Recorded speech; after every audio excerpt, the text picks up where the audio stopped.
போன உடனே, என்னப்பா கராட்டே பாபுன்னு ஏதோ எடுக்கிறீங்க போல இருக்கே அப்படின்னு. ஆமாம் சார், ஆமாம் சார்.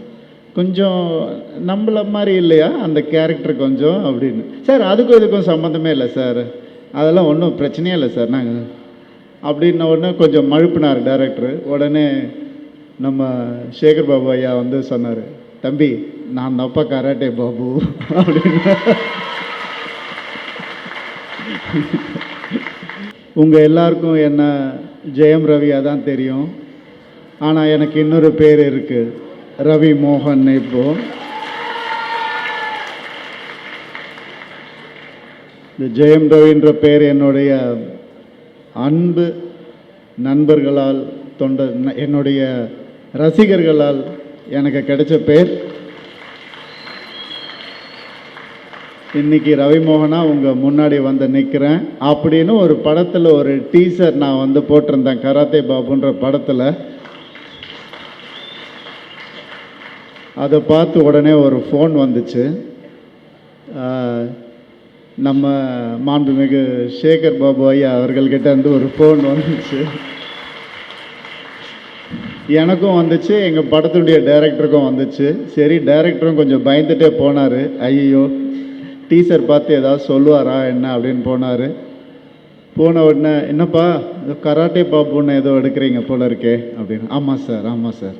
கொஞ்சம் நம்மள மாதிரி இல்லையா அந்த கேரக்டர் கொஞ்சம் அப்படின்னு. சார் அதுக்கும் இதுக்கும் சம்மந்தமே இல்லை சார், அதெல்லாம் ஒன்றும் பிரச்சனையே இல்லை சார் நாங்கள் அப்படின்ன உடனே கொஞ்சம் மழுப்பினார் டைரக்டர். உடனே நம்ம சேகர் பாபு ஐயா வந்து சொன்னார், தம்பி நான் தப்பா கராட்டே பாபு அப்படின்னு.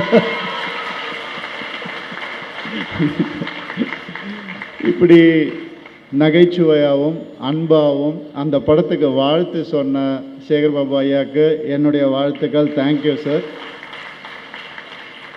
இந்த மாதிரி பல பேர்கிட்ட ஒரு நல்ல ஃப்ரெண்ட்ஷிப்போடு இருக்கிற நம்ம சேகர் பாபு ஐயா அவர்கள் வந்து என்னையும் இந்த விழாவுக்கு கூப்பிட்டது ரொம்ப சந்தோஷம்.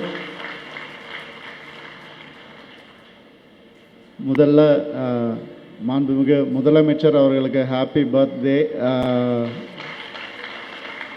நாங்கள் எல்லாரும் அவருடைய உடல் நலத்துக்கும் ஆரோக்கியத்துக்கும் பிரார்த்தனை பண்ணிக்கிறோம். எப்போவுமே அவர் ஹெல்த்தியாக இருக்கணுன்ற எண்ணம் எங்களுக்கு இருக்குது. இது வந்து நம்மளுடைய முதலமைச்சர் அப்படின்ற ஒரு காரணத்துக்காகவும், இன்னொன்று சினிமாவின் எப்போவுமே ஒரு சினிமாவை வந்து நெருக்கமாக கொண்ட நம்மளுடைய முதலமைச்சர் எங்களுக்கு நிறைய நல்ல திட்டங்கள் கொண்டு வந்திருக்காரு சினிமாவில். அதில் முக்கியமாக சொல்ல போனோன்னா, கிட்டத்தட்ட வந்து 90 ஏக்கர்ஸ் ஆஃப் லேண்ட் வந்துட்டு பையனூரில் சினிமா துறையினருக்காகவே ஒதுக்கி வச்சிருக்காரு அவர். இந்த மனசு யாருக்கும் வராது. இதை வந்து எடுத்து நடத்தணும் அப்படின்னா ரொம்ப ஒரு கஷ்டமான ஒரு விஷயம். அதை வந்து ஜியோவில் வந்துட்டு கலைஞர் ஐயா அவர்கள் முதல்ல அதுக்கு வந்துட்டு ஆரம்பித்து வச்சார். அதை இன்னைக்கு நினைவாக்கின மு.க. ஸ்டாலின் அவர்கள், மாண்புமிகு முதலமைச்சர் அவர்களுக்கு எங்களுடைய நன்றிகள். அது மட்டும் இல்லாமல் அந்த ஒரு இடத்துல ஒரு மல்டி ஸ்டோரி பில்டிங்கும் கட்டுறதுக்கு பெர்மிஷன் வாங்கி கொடுத்த முதலமைச்சர் அவர்களுக்கு மனமார்ந்த நன்றி. இது இல்லாமல் மேலும் சினிமாவில் இன்னும் சினிமாவின் நண்பனாக விளங்கக்கூடிய திரு உதயநிதி ஸ்டாலின் அவர்களுக்கும் எங்களுடைய நன்றி. நிறைய நல்ல உதவிகள் பண்ணிகிட்ருக்காரு சினிமாவில். நான் ஏன் வெறும் சினிமாவை பற்றி மட்டும் நான் சொல்கிறேன் அப்படின்னா, எனக்கு அது தெரிஞ்ச ஒரு சப்ஜெக்டுன்றதுனால. இன்னொன்று, இங்கே நிறைய அரசியல்வாதிகள் இருக்காங்க, நிறைய நடிகர்கள் அரசியல்வாதிகளாக ஆனவங்க இருக்காங்க. நான் நம்ம கருணாசனனும் சரி, நளினி மேடமும் சரி, எல்லாருமே.